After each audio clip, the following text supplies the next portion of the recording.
Envueltos en secreto y a menudo considerados heréticos por el cristianismo ortodoxo, los evangelios gnósticos son textos antiguos que divergen de las escrituras canónicas de la Biblia tradicional. Lo que distingue a estos textos no es solo la narrativa alternativa que ofrecen, sino las enseñanzas ocultas que contienen, enseñanzas que se adentran en el concepto de gnosis, una forma de conocimiento espiritual intuitivo. ¿Por qué consideraron las autoridades cristianas ortodoxas temibles estos textos hasta el punto de sentirse obligados a suprimirlos? ¿Qué enseñanzas ocultas se encuentran entre las páginas de estos antiguos rollos que podrían sacudir los cimientos mismos del pensamiento religioso tradicional? ¿Y podría comprender los secretos dentro de los evangelios gnósticos ser la clave para desentrañar algunos de los mayores misterios de la humanidad? Descubriremos todo esto en este video. Bienvenidos. Los evangelios gnósticos son una colección de antiguos textos cristianos que fueron descubiertos accidentalmente en 1945 cerca de Nag Hammadi, Egipto. Eran 13 códices encuadernados en pergamino escritos en copto y enterrados en un recipiente sellado encontrado por un granjero local llamado Mahabad Alaman. Estos textos no forman parte del Nuevo Testamento canónico y proporcionan la mayor parte de la información que ahora tenemos sobre el cristianismo primitivo y el gnosticismo. Pero, ¿qué es el gnosticismo en primer lugar? El gnosticismo es el nombre dado a movimientos filosóficos y religiosos organizados de manera flexible que florecieron entre el siglo I y el III de Cristo. El término gnóstico proviene de la palabra griega gnosis, que significa conocimiento o perspicacia. Aquí no se trata de cualquier conocimiento, sino de un tipo de conocimiento trascendental que se alcanza a través de medios intuitivos e internos. El gnosticismo no era un movimiento unificado, sino más bien una etiqueta aplicada a varias sectas que compartían ciertas ideas. En términos generales, los gnósticos creían en buscar un conocimiento místico personal que conduciría a la salvación. A menudo tenían una visión dualista del mundo, distinguiendo entre el reino espiritual, considerado bueno, y el mundo material, visto como malvado o corrupto. Desde el descubrimiento de la biblioteca de Nag Hammadi en Egipto en 1945 y la posterior publicación de varios evangelios no canónicos y otros textos antiguos perdidos, ha habido un creciente interés en la historia temprana y el desarrollo del cristianismo. El descubrimiento de la biblioteca de Nag Hammadi y otros textos gnósticos en la era moderna ha despertado un renovado interés y reevaluación del papel del gnosticismo en la historia cristiana temprana. Los evangelios gnósticos son bastante intrigantes, ya que proporcionan relatos e interpretaciones alternativas de la vida y enseñanzas de Jesucristo, así como de otras figuras bíblicas. Algunos de los textos gnósticos más famosos incluyen el Evangelio de Tomás, el Evangelio de María, el Evangelio de Felipe y el Evangelio de Judas. En resumen, el Evangelio de Tomás es una colección de 114 atribuidas a Jesús. No sigue una estructura narrativa como los evangelios canónicos, pero presenta estos dichos en un orden algo aleatorio. Algunos dichos son familiares y se asemejan a los del Nuevo Testamento, mientras que otros son bastante esotéricos y místicos. Algo está funcionando para evitar que seamos cegados y silenciados. Algo está trabajando para permitir que estas antiguas ideas vuelvan al mundo. Y, de hecho, el gnosticismo tiene el Evangelio de María, que se centra en María Magdalena y la retrata como una discípula más cercana a Jesús que los otros apóstoles. Este Evangelio contiene conversaciones entre María y los demás discípulos y enfatiza el concepto de conocimiento espiritual interno. El Evangelio de Felipe es menos un evangelio en el sentido narrativo y más una colección de reflexiones teológicas, himnos y textos litúrgicos. Aborda los sacramentos, la naturaleza de lo divino y el papel de hombres y mujeres en el ámbito espiritual. El Evangelio de Judas da un giro a la historia tradicional de Judas Iscariote, retratándolo como alguien que actúa de acuerdo con instrucciones divinas. Este texto sugiere que la traición de Judas fue una parte necesaria de un plan divino más amplio. La literatura gnóstica a menudo se lee como un catálogo de enigmas cósmicos, enmarcado en un lenguaje tanto alegórico como simbólicamente rico. Estos textos desvelan el velo de la realidad mundana, ofreciendo una vislumbre de dimensiones espirituales superiores y cuestiones existenciales. En la cúspide del pensamiento gnóstico se encuentra un ser divino inefable e incognoscible, a menudo denominado el Monad, o el Uno.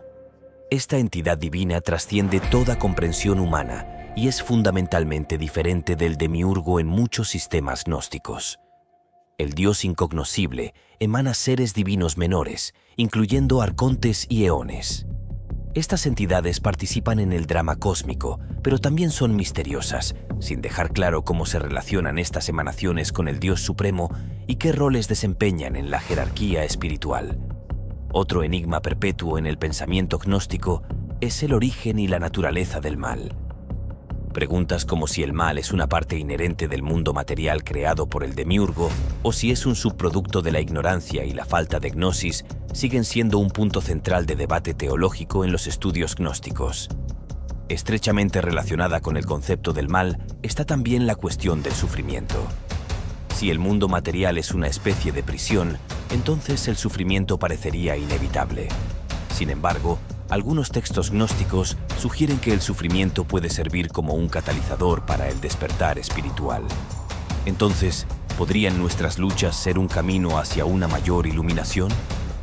Algunas tradiciones gnósticas, incluidos los evangelios gnósticos, incorporan la idea de ciclos cósmicos similares a los conceptos orientales de karma y reencarnación.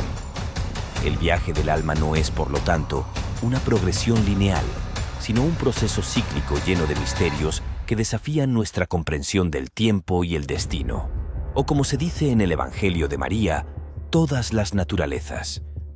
Todas las cosas existen en y con una a otra y se resolverán nuevamente en sus propias raíces, pues la naturaleza de la materia se disuelve únicamente en las raíces de su propia naturaleza. El Evangelio de María utiliza con frecuencia narrativas que emplean un elenco de figuras arquetípicas que simbolizan realidades espirituales más profundas.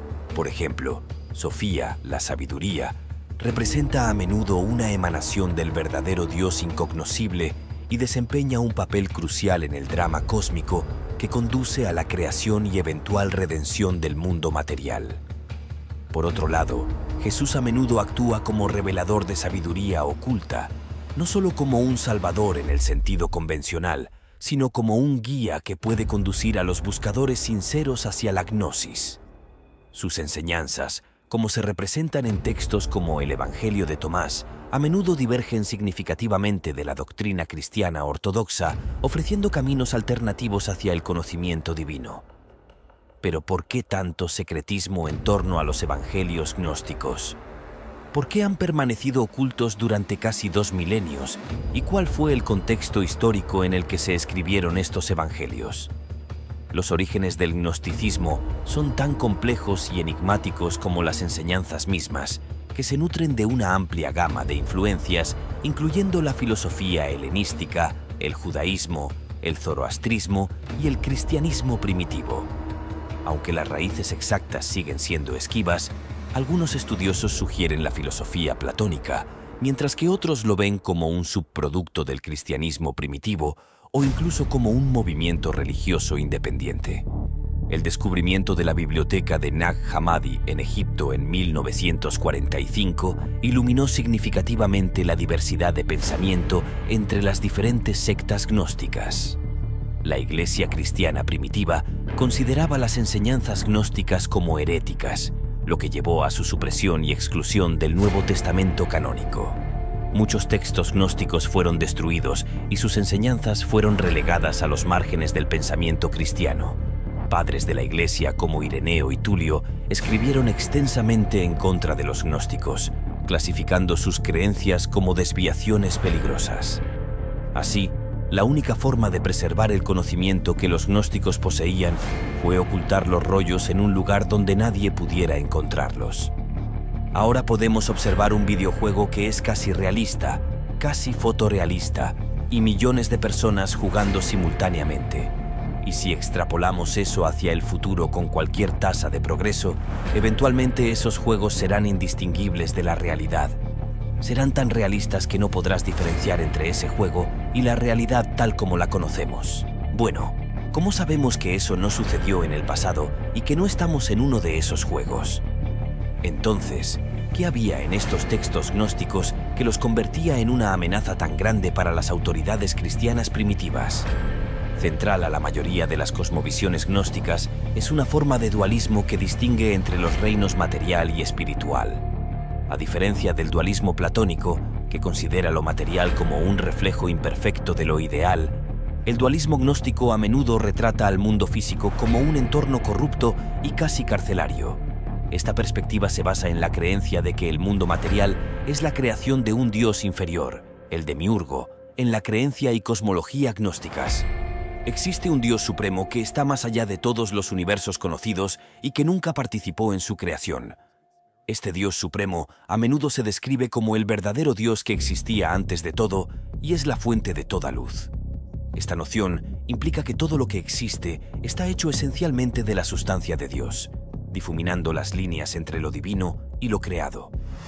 El Dios gnóstico también se conceptualiza como una mente cósmica que abarca el universo y adquiere conciencia. Todas las cosas existen en y con las demás, y se resolverán nuevamente en sus propias raíces, ya que la naturaleza de la materia se disuelve solo en las raíces de su propia naturaleza. El Evangelio de María frecuentemente utiliza narrativas que presentan un elenco de figuras arquetípicas que simbolizan realidades espirituales más profundas. Por ejemplo, Sofía, la sabiduría, a menudo representa una emanación del verdadero Dios incomprensible y desempeña un papel crucial en el drama cósmico que conduce a la creación y eventual redención del mundo material.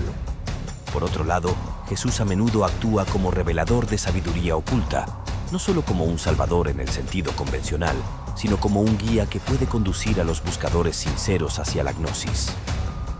Sus enseñanzas, como se representan en textos como el Evangelio de Tomás, a menudo difieren significativamente de la doctrina cristiana ortodoxa, ofreciendo caminos alternativos hacia el conocimiento divino.